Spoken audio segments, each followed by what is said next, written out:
Welcome to the Collector Car Podcast. Hey, it's Greg Stanley. Thanks for joining me this week.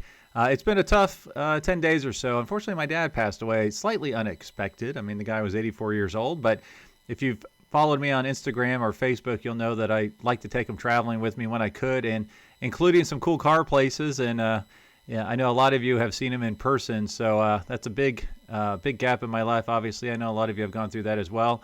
But I still wanted to bring the weekly content. Honestly, it's kind of cathartic talking about cars and researching cars and trying to bring you some really good content every week. And I think this is a good one. 10 buying tips for a collector car auction. So this might not be as long of an episode, but I think I'll bring out some cool, fun facts here that hopefully will help you if you ever decide to buy at a collector car auction, or will help you to not get burned at one. So a lot of stuff's going on. Like I said, I'm a little frazzled from the last week and a half or so, but there's a lot of cool stuff going on. So set your calendar, set your clocks for January the 7th from 4 to 6 p.m. approximately. I am going to do a fun live streaming game. I'm going to call it Guess the Hammer. Now you can join me on my YouTube channel and participate as well. So basically what I'm going to do is I'm going to live stream. I'm going to have an auction in the background where we will be following it live, and you can participate, and we're going to guess what the cars that are crossing the block are going to hammer for. So it'll probably be like every third car, because we want to have time to discuss why we, picked a certain price for a certain car. So we're going to do it live, and for this first one, we're actually going to focus on the Mecum Kissimmee sale. Let me see if I get this pulled up here, right? And specifically, there's a really cool collection called the Rick Grant Collection. I'm familiar with it. That is crossing the block. So that'll be a really fun one to follow. So you can, if you're in the Cincinnati area, you can join us live. We're actually going to meet and do this at the Moda Car Club. Now, this is an artist rendering here, but a really cool car social area in Blue Ash, Ohio. So just DM me if you would like to join, or look up Moto Car Club as well at motocarclub.com, and it'll be a lot of fun. We'll have some pizza there. We'll have a couple prizes for whoever wins. So it's going to be fun. You can join me again. That's January the 7th from 4 until 6 p.m. That is on a Saturday. All right, what else is going on? I did want to review some of the results that just occurred last weekend at the Miami RM Sotheby's sale.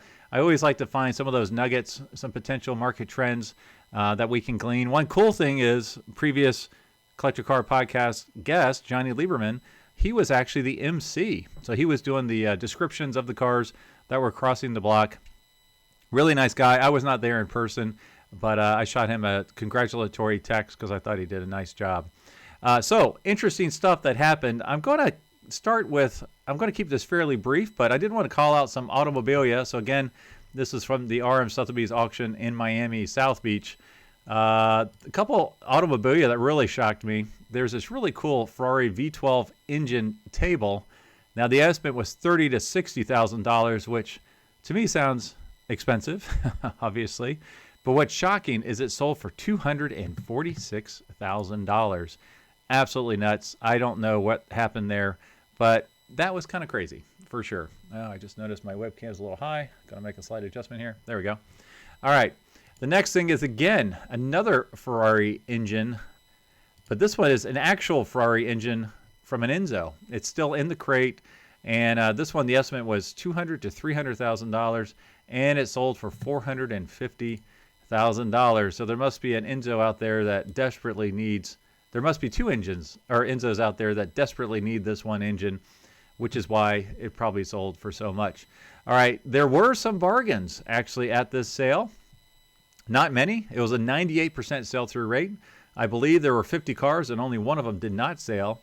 This one, I think, was the steal of the auction. So even in Miami, South Beach, with RM Sotheby's, I feel there are some deals. This is a 2014 BMW M5. Now, it had low mileage. It had something, 27,000 miles, fairly low. It's basically a nice, cool used car. Estimate was $80,000 to $100,000, and this one hammered sold for $44,800. Now, I think what held this one back a little bit is that it was a wrap, so you couldn't actually see the factory paint job. If I were consigning this car, or a client of mine was, I probably would have told him to take the wrap off. I know that's no easy feat. But anyways, that was quite a deal. Now, these other ones weren't nearly as big of a deal, but I thought, you know what, I'll call them out because it might be hinting a little bit towards the market valuations or the market trends here in the next 3 to 6 months.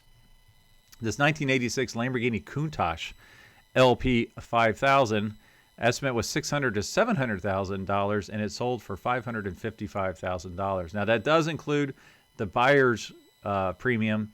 So the actual hammer on this car was somewhere around $50,000. I'm sorry, was $500,000. So about $100,000 under the low estimate. So does that mean there's something happening in the Countach world? Are they slowing down? Possibly. This is an iconic one, and it's the red with the gold wheels, phone dial wheels. So very cool, very beautiful car. It'll be interesting to see how the next Countaches fare at the next public auctions. All right, the next one I thought was quite a deal, and this was a really hard one to pin down, but it's a 2001 Ford Fiesta, the Gymkhana car. So this one was iconic.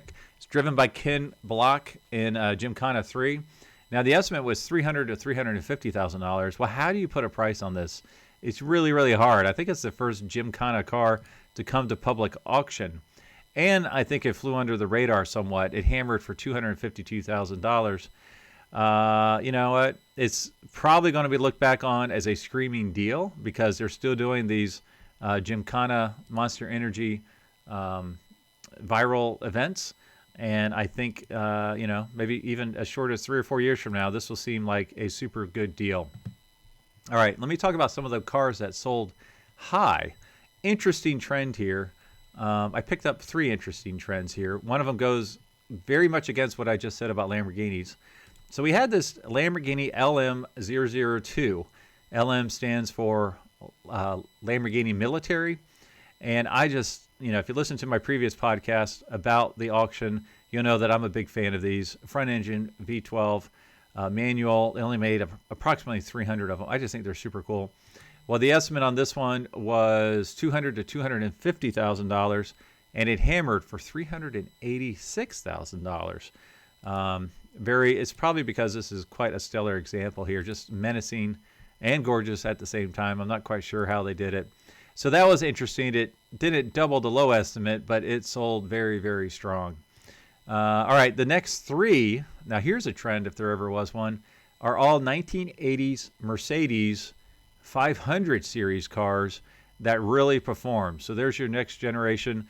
They're all AMG cars, 1982, 1987, and 1989. If you don't know this or not, but before Mercedes bought AMG, they were a separate tuner house. And if you got one of the cars that was built in Chicago early, an early AMG car, I know those have quite the premium on them. So let me go over these 3 cars real quick because I think this is a very strong trend that will not stop. The first one's a 1982 Mercedes-Benz 500 SL AMG 5.0, so it's the 2-door. Estimate was $150,000 to $200,000. This one hammered for $291,000, so almost double low estimate. Black with tan interior, and it's not totally mint, which is the amazing thing. All right, the next one is a 1987. Oh, let me skip that one. Let me go to this 1989 Mercedes-Benz 560 SEL AMG 6.0. So the estimate was $90,000 to $120,000, and it sold for $257,000. So this one sold for more than twice the high estimate, and that sounds shocking, but hold on to your hats because it's about to get even more shocking. Our final one is this 1987. Now, this is like the best of the best, the iconic one from 1987. The 1987 Mercedes-Benz 560 SEC AMG 6.0 wide body. The estimate was $225,000 to $275,000. Now, get this. It sold for $720,000. Very, very crazy numbers on this car. So that is more than double high estimate, a world record price, just iconic. I believe, I'll have to look at the specs here, but they didn't make too many of these. This one only has less than 15,000 miles. Let's see, just quite iconic, and this thing just went absolutely nuts. So that is quite the trend for these 80s Mercedes AMG cars. So if you have one of these, hang on to it, because if you sell it, you might not be able to afford to get it back. And then the last one I'm going to call out, I just thought was interesting. It's a 1974 Jaguar E-Type. Now this one is absolutely stunning, silver with red interior. This is the Series 3 V12 Roadster. Typically, these, I don't want to say the bottom rung, but these, if you're looking at a Series 1, Series 1.5, Series 2, Series 3 would come in at the bottom. The estimate on this one was $100 to $120, and this one sold for $171,000. So all the money exceeded expectations. I would assume the Series 1 should see a significant bump if this is indeed a trend. Those were trading, in the high 200s, low 300s a number of years ago, and they've been soft lately. So I'm wondering if, these 1970 cars bringing in this kind of money, it should definitely affect the Series 1 and 1.5. We will see. That's just one car. Might just be an aberration. I don't know. But we will see. So let's see. I do want to talk about I do want to share 10 tips for buying a car at auction. Now, first of all, why would you buy a car at a collector car auction? There's a lot of different reasons. The first off, it's a ton of fun. I mean, if you've never been to an auction before, you should go. I volunteer at the Arms Sotheby's auction to help bid spotting. I'll show up a little picture here in a second. I know many of you from that. I love bid spotting because I get to know the folks that are in the area in which I'm working, and it's a ton of fun. And once you go to one and you start coming back, you'll start having some fun friends. You all get to hang out. You get to talk about cars. And it's a huge car show. I mean, some of these auctions, I'll point to Arms Sotheby's Monterey sale. That was as nice as Pebble Beach Concord Elegance. It was crazy. I mean, we had the Oscar Davis collection there. A lot of the cars you just don't see anywhere. I mean, the fact that we had so many at one time, I mean, just go in on the preview day and just enjoy the cars. I go to Mecum, Indianapolis every year, and I just love walking around. I don't know, 2,200 cars. You pay whatever, $30 to get in. You walk around and you check out all those cars. I always gravitate towards the special high-end cars first, usually muscle cars, Cobras, Mopars, or whatever. But then as you go to the back tents, you can see some of the more daily driver cars and cheaper cars, and even some under $10,000 cars, and some cars I'm wondering why they're there. But it's so much fun to just go to an auction and just take it all in. It's also fun to kind of look for some deals. Like I don't know that I would, Barrett's known for their Resto Mod hot rods and everything. Like I wouldn't go to Barrett to buy a 300 SL Mercedes. I mean, there might be a deal on one of those if you go there, or a 911, 1967 911S. If you saw one of those being consigned at Barrett, hey, that'd be fun. Keep an eye, see it might be a deal. Same with like selling European cars at Mecum Kissimmee. I think that's not smart. I actually did a deep dive recently on that for 2023. There were over 3,300 cars sold, and pre-1970 European cars was only 1.8% of the cars. So your buyer for that car is not showing up to Mecum Kissimmee. They're showing up to, maybe an Arms Sotheby's Monterey, Amelia Island, maybe Goodings in London or whatever. A lot of fun things to do when you're at an auction. And nowadays, some of these auctions have all sorts of crazy stuff going on. I'll get to that a little bit more in a second. Now, this is from a little article from Tom Benford. Buying a collector car at auctions. This is kind of going on, kind of references what I just talked about. The advantages of purchasing your collector car at an on-site auction are that you'll have a good opportunity to inspect the vehicle in person before it comes on the block.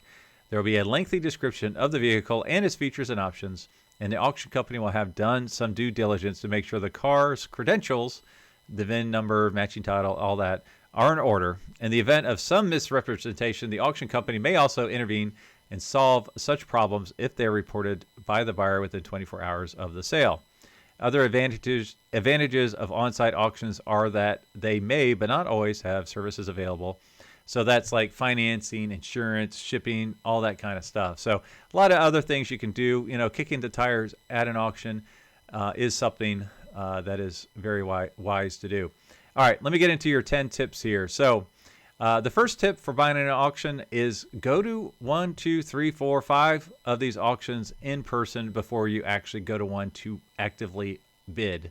Now, when you do that, by doing that, you won't be intimidated. You'll know the process. You'll know what to do. You could talk to folks that are bidding to find out what are you looking for. You could find folks that, won the most recent car and ask them, some of their experiences, and they can share some of their own bidding tips. Now, I've been, like I said, attending MECOM Indianapolis for many years, and I've been consulting for RM Sotheby's. So I've been to quite a lot of auctions, and like I said before, as a bid spotter, I see a lot of different strategies for bidding. Some people want to be right up front. Some people want to be on the aisle. Some people want to be way in the back, kind of behind the scenes, and they throw their bids in there at the last second. So a lot of different strategies for bidding, but go to the auction, go to a few of them to kind of get the lay of the land and figure out your own strategy. Now, the other thing that's really important, number 2, is know what you want prior to showing up. Now, I know I've heard of some stories where people bought a car spur of the moment and it turned out to be a great experience. I would probably say that's like 10% of the time. I don't think that typically works out. You really need to know what you're looking at prior. And that's where you want to have a car specialist as your best buddy. So if there is a car that you are interested at an auction, you can reach out to the auction house and they'll put you in contact with the car specialist that probably consigned the car to begin with and knows the most about the car. And even when you're at the auction, you can ask for them to go with you on a test drive. You can have them start the car up. You can go all around the car prior to actually bidding on the car. But also do your own research. I mean, if you're looking for a 1969 Camaro Z28, know some of the specifics. I just actually helped a client look at one of those, and 2 of the things you really want to look for those cars, there wasn't a tried and true 100% way to identify a Z28 in 1969. The 2 most foolproof methods would be the engine has to be a DZ engine code, and then the other reason, or the other way you could check it out is, in the data plate it should have an X in a certain spot, but it didn't always have an X. So know that kind of stuff. I mean, if you walk in there and you see that the third digit is a 3 and not a 4, that's a 6-cylinder Camaro, not a V8 Camaro. So right out of the gate, you're in a lot of trouble. Someone's making a clone, and maybe they didn't disclose it appropriately. You also should look at all the digital files online, all the photographs, come up with your list of questions, and be sure you know what you're looking for. All right, let's see. Oh, also, as part of trying to get a test drive in a car, show up early. The closer the auction comes to the actual event, the less chance you'll have to take a ride in a car, and even getting it started up. Because once they start moving those cars, there's just no way you'll get a ride in one of those cars. And don't be scared if your car specialist grabs a fire extinguisher before they jump in the car. They have to do that for every single test drive. So don't read anything into the fire extinguisher. It's just a safety thing. All right, let's see. Number 3 is know what you're looking for when there. I just kind of went over all that. Number 4, set a budget and stick to it. Now, I say a little caveat there. I would say, yeah, you want to stick to it, but you also want to have I got to have it budget. So maybe, if you're looking at, I don't know, a 1970 Mopar convertible, you set the budget at, $100,000. Well, maybe have a 20% buffer, knowing that if it goes that high, have your cutoff point, but then have your max cutoff point, just so in case you get riled up about it, you don't go too crazy. All right, number 5, I recommend do not drink alcohol. If you go to, especially Barrett Jackson, man, you got to pay for it, but they'll get you liquored up there, and they want to make sure that folks are really willing to bid, and that drinking does not help with your reasoning skills. So have a good time if you're not bidding, but if you have that bidder's pass, I would withhold while there. All right. I already mentioned this kind of. Number 6, during the auction, get to know your bid spotter. I've got on the website here, there's a picture of me. I think it was at Monterey 2 years ago. That's very important because as a bid spotter, I don't always see everything. I've actually looked right through a guy that was waving at me. So I typically tell him, I try to walk around and I ask people, hey, are you looking to buy? If so, let me know what you're looking for. So when that car comes up, I can be all eyes on you. I'm not actually, most of the guys I know are not the kind that would beat you up. It's very respectful. Don't feel like if you tell me what you're looking for, that I'm going to tell somebody, hey, we got a live one here. Nothing like that happens. I just want to be sure I don't miss you when you're ready to jump in there. So get to know your bid spotter. They're a bunch of nice people. Let's see. Number 7, know the rules. So when you're at an auction, you have to understand some of the rules. There's cars with a reserve, meaning that they won't sell unless they hit a minimum price. And then there's cars that have no reserve, meaning they're going to sell no matter what. Now that could be, it sounds cut and dry, but there's a little bit more to it. So for a reserve car, if it doesn't meet the reserve and it doesn't sell, it doesn't mean you can't walk away with that car. After the auction, that night, the next day, whenever, all the car specialists are trying to get a deal done to sell that car. Now, this is when the auction fees get reduced or eliminated just to get the car sold. So don't think if it doesn't sell because I had a reserve, there is a chance you could go home with that car afterwards, even with a better deal. Okay, while I'm on the reserve cars that have a reserve, I do want to mention chandelier bidding. So chandelier bidding is a term when, say you're bidding on a car and someone else outbids you, but you don't actually see them in the room. Now, this was pre-internet days. The joke was there must be someone in the chandelier bidding, which is why they're called chandelier bids. So auction houses can legally bid up to the reserve price. Typically, they won't do that when it gets close, but there's a couple reasons why, and I'm actually okay with it. So if you bring a car to an auction house and you agree, let's say, the car's worth $80,000, you agree on a $70,000 reserve, meaning no matter what, it's got to hammer for at least $70,000. If it's just a specialty car and there's not the right people in the room at the time, you don't want it to be a no sale at $40,000. It would hurt the value of the car in the future, whereas the auction house will do a chandelier bid if there's a bidder in the room to get it, into a respectable range of the reserve. They're not going to bid it up to $70,000, but maybe they'll bid it up to $55,000 or something to that respect. So I'm okay with that because it protects the consignor from, if it doesn't sell, taking a valuation hit on their car. And it's not going to sell for that price anyways. But anyways, just as an FYI. Now for no reserve cars, that's where it's going to sell no matter what. Usually the auction house will not do chandelier bids because they'll own the car afterwards. So that's where everybody gets excited about no reserve cars because they feel like a deal can really be had on those cars. Now the downside with no reserve, if you're a bidder, is everyone's looking at those cars. Typically it has the opposite results. It will actually increase the car well above what the reserve would have been. Because there's no reserve, you have that many more folks bidding on the car versus a car with a reserve. So just some fun little tips there. All right, let's see. Number 8, arrive early, register early, get there early. Like I said, check out the cars, tire kick them, kick the tires, check out the engine, look, all that stuff you want to do, and stay until the end. Now, I say get there early because at the Miami sale for RM Sotheby's, I actually had to put a cap on how many people could enter. At one point, it was bidders only because of the fire marshal and the amount of space. The last thing you want to do is to get to an auction, excited to buy your dream car, and then you can't actually get into the room. So be sure you get there early. Next, get your insurance beforehand. A lot of times this is really simple. I know that when I've bought a car in the past, my insurance company just wanted to know, hey, you know what, you're covered. Just call us with the VIN number within 24 hours. So usually it's not a big deal, but just be sure you understand what you need to do per your policy with your insurance company. And lastly, understand the shipping arrangements you'll need to get it home. This is really simple as well. If you have a car, if you have someone who is in the car business, a car specialist, they can help you by actually giving you a quote from one of the major suppliers or carriers that they work with before you even get down there, so you'll know what kind of financial investment you need to have to get the car back home. Obviously, you can make your own plans. I would not plan on driving it home unless you live in the same city.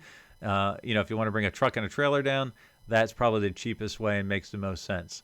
Anyways, that's it. A shorter episode this week, but as always, thank you for watching. Thank you for listening. Thank you for sharing. And I will talk to all of you next week.